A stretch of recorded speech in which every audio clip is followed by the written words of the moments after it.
spending time in the kitchen and we love eating delicious food. So we're going to talk a little bit about cooking surfaces. And you have some options in that area: gas, electric, and induction. And we are here with Scott at Bekins to really talk about the differences between those. Yes, thank you, Rachel. A lot of people are familiar with gas. Most people like to cook on gas and have gas. And most people are familiar what electric looks like when they see the red glowing coil. But most people aren't familiar with induction, which is a technology that is a great compromise between electric and gas, especially for those people who can't have gas for whatever reason. Sure, so let's show everyone how it works. Wait, are you going to put the paper towel right on there? I am. That we actually use that to demonstrate the fact that induction uses a magnetic technology to heat the pan. So the burner itself doesn't create heat. And so while we do never recommend putting a paper towel under your pan, we use it just for demonstration purposes. And if you left it on there long enough, the heat from the pan would start to char the paper towel. But we're going to show you in just a minute how this pan of water will actually start to boil, and that paper towel will be perfectly fine. And so, Scott, we know that gas is the most popular option when it comes to cooking surfaces in homes. And so let's talk about our options in that area. Well, gas is the most popular, and most people prefer gas. And there's a lot of great technology with gas burners that make it even more powerful and flexible than many years ago.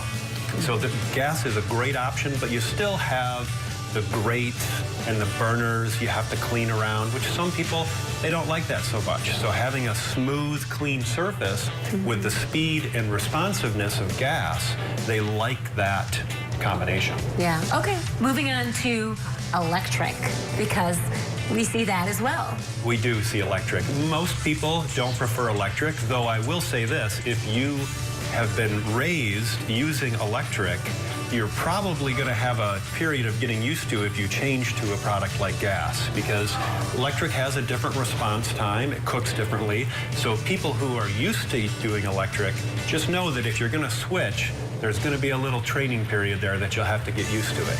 Sure. So electric is still a tried and true technology, but it's slower than gas. It's not as responsive as gas, and most people want that type of speed. Okay. Well, speaking of speed, we should address this pot because our water is boiling here, and we just put it on this induction surface. It is. Just moments ago, it seemed. That shows the speed of induction and how quickly it can bring things to a boil.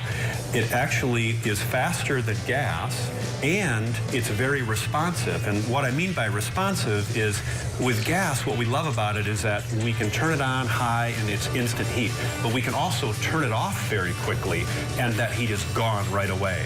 Induction is very similar in that if I push the simmer button on this, you will notice how quickly that boil goes away. Instantly. And that is what we mean by responsive. And you don't get that with electric because the electric coil has to cool down.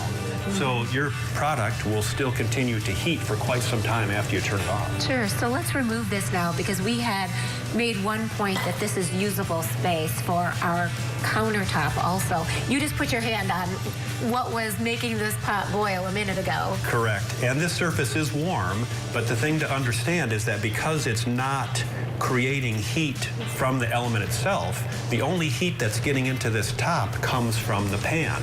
So the longer you have the pan on, the warmer this surface will get.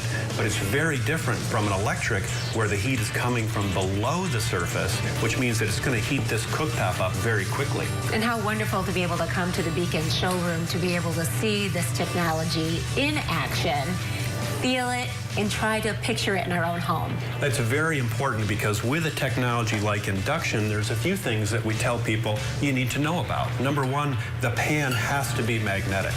Because it uses magnetic technology to heat, the pan itself has to be magnetic. So if you have a solid copper pan or glass or a non-magnetic stainless steel, induction won't work.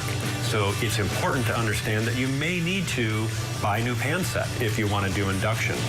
The other thing about induction is that there is a slight buzz because the generator that's making that magnetism has a slight buzz to it. Some people don't like that. And that's why it's so important to come somewhere where you can actually demonstrate, play with it, turn it on, see how it works, so that you know it's the right for you. Yeah, well, we appreciate the education and the opportunity to learn a little bit. You're very welcome. We are here at Bekins.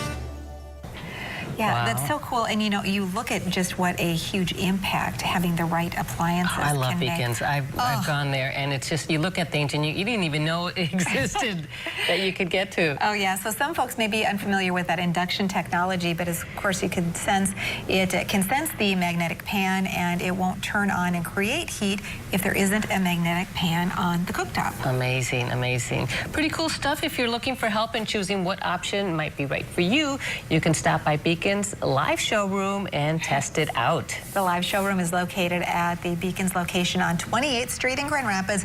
Bekins also has another location on Washington Avenue in Grand Haven. Oh, Sounds great. All Yes. right.